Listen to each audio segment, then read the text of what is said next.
So you had some interesting comments today here at the VidCon about what's happening in China. Of course, we know about the crackdown on initial coin offerings and also the crackdown on exchanges. Now you're saying some CEOs of Chinese Bitcoin companies can't travel.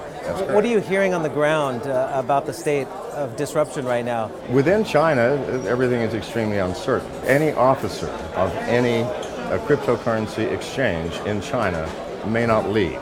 Okay, they're not being arrested at the airport, but they've been told privately that they should stay in Beijing. The rest of the world is in chaos, of course, because no one knows what's coming next. I mean, are they going to ban mining? That would be extremely disruptive to the Chinese economy and to the world. A lot of the Bitcoin mines globally are in China.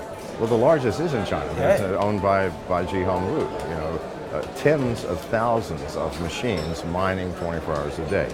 And those coins are staying in China. So I do not think that will happen. And I truly believe that the Chinese government is a very rational government, and in the long run will come back and legalize ICOs with certain legislative restraints. That will legalize exchanges, again, with controls. Because what's happened, people have taken advantage of China. People would come over and do ICOs in China, promising 1,000% return in a week. Okay, oh, please, you can't do that. And so it was making everybody look bad. So I think in the long run, it's very good for the cryptocurrency community. But do you think there will be too much regulation? Are more governments going to over-regulate and crack down? Because you've heard all the arguments. There's no intrinsic value, et cetera, et cetera. Yeah, well, of course they will. But this will be a seesaw effect. Because when legislation is enacted, people will get around it. We're talking about a decentralized world, a decentralized process where peer-to-peer activity is common. You cannot legislate that. Well, you can, but then how are you going to enforce it? You'd have to have an enforcer in everybody's home. Well, we can't do that.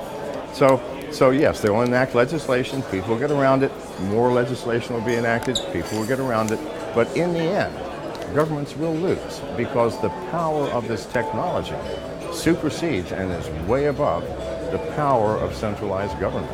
Now, I know you're on record as saying you expect significantly higher prices. We saw this dip after the China crackdown, right, but it's already coming back. It's already come back to 4,000. Okay, it was at 4,000, and it was not just China. It was Jamie Dimon of JP Morgan. Well, he who called said it a fraud. Fraud. Right? Well, I went on right after him and said, please, sir, wake up. Which is the fraud? Because it cost my company over $1,000 to create a Bitcoin. What does it cost to create a $100 bill? Please, a year from now it's going to be $20,000. Do you see Hong Kong playing a significant role now that China is not necessarily playing in the game at this point? Hong Kong, a lot of cryptocurrency companies have started up here. Well, here's the problem with Hong Kong. It is still legally part of China, all right? And while China has had difficulty integrating it, if they choose, they could step here and collect me and everybody here. So I think Hong Kong, too close to China. You know, I'm thinking Switzerland, India, the Philippines, reasonable places. The world is a large place.